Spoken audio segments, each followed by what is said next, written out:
नमस्कार दोस्तों।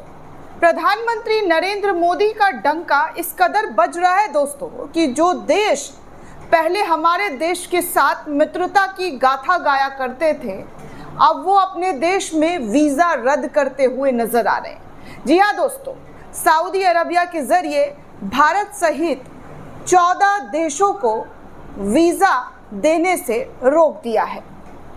भारत को झटका मिला है दोस्तों।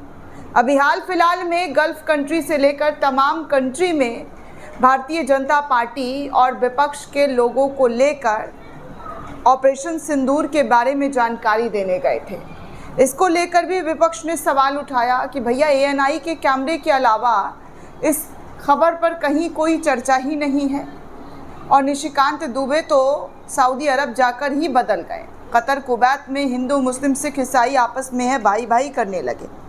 लेकिन इन तमाम लोगों के आने के बाद एक बड़ी खबर, बड़ी जानकारी निकलकर सामने ये आ रही है दोस्तों कि सऊदी अरब ने भारत सहित 14 देशों के वर्क वीज़ा पर अस्थायी रोक लगा दी है। जी हाँ, बिल्कुल सही सुन रहे हैं। सऊदी अरब के ज़रिए भारत को बड़ा झटका दे दिया गया है। पूरी खबर क्या है, पूरी रिपोर्ट क्या है, इस वीडियो में आपको पूरी जानकारी दूंगी। वीडियो के साथ बने रहें दोस्तों। चैनल को सब्सक्राइब करना बिल्कुल भी ना भूलें। दोस्तों, आपको बता दें कि सऊदी अरब ने भारत सहित 14 देशों के नागरिकों के लिए वर्क वीज़ा यानी कि टेम्पररी वर्क वीज़ा पर अस्थायी रोक लगा दी है। ये निर्णय 30 जून 2025 तक लागू रहेगा। इस कदम की खास वजह यह है कि हज के सीज़न के दौरान भीड़ प्रबंधन और वीज़ा दुरुपयोग को रोकने का सऊदी अरबिया के ज़रिए बताया गया। सऊदी अरब ने ये रोक भारत, पाकिस्तान, बांग्लादेश, नाइजीरिया, मिस्र, Algeria, Sudan, Ethiopia, Tunisia, Indonesia, Iraq, Jordan, Yemen और मोरक्को जैसे देशों पर लगाया है।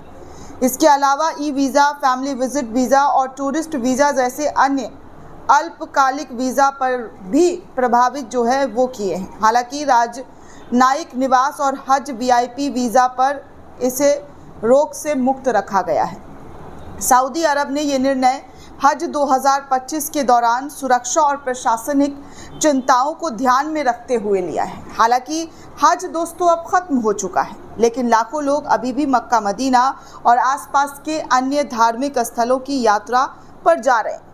हज जो इस्लाम के 5 स्तंभों में से एक स्तंभ है और हर साल लाखों लाख हज यात्री मक्का की ओर जाते हैं, मदीना जाते हैं।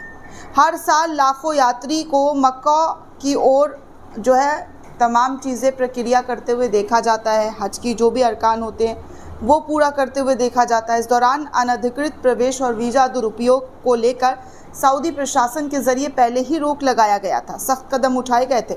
इसके तहत ड्रोन का उपयोग कर निगरानी की गई थी। भीड़ को कंट्रोल कैसे करना है, आग से बचाव कैसे करना है, इन तमाम चीज़ों की जानकारी खुद सऊदी अरब सरकार के ज़रिए दी गई और बताया गया कि वो इन तमाम चीज़ों के लेकर एक्टिव है।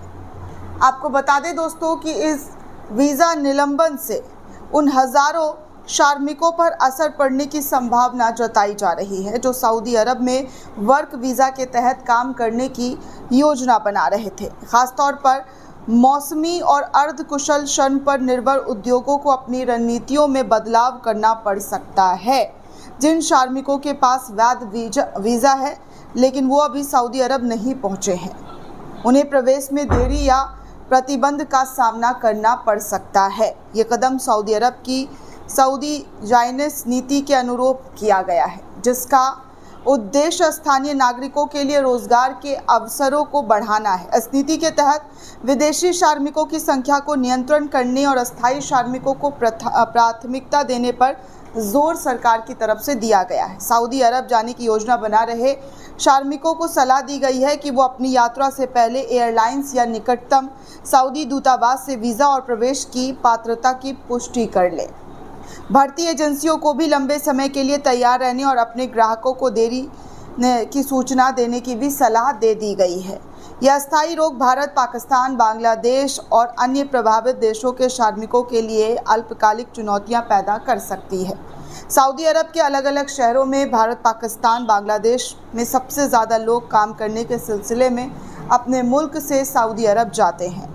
इसमें सबसे ज़्यादा संख्या अकुशल श्रमिकों और कुशल श्रमिकों की होती है, जो एक बड़ी तादाद यहाँ पर काम कर अपने परिवार का पालन पोषण करती है। लेकिन ऐसे में सऊदी अरब के ज़रिए जो कदम उठाया गया है, इस कदम से बड़ा झटका भारत के श्रमिकों के रूप में देखने को मिल सकता है। दोस्तों, इस पूरे रिपोर्ट को लेकर आप क्या सोचते हैं, आपकी क्या प्रतिक्रिया है, हमें कमेंट करके ज़रूर बताइएगा। साथ ही साथ चैनल को ज़्यादा से ज़्यादा लाइक, शेयर और सब्सक्राइब करना बिल्कुल भी ना भूलें। धन्यवाद दोस्तों।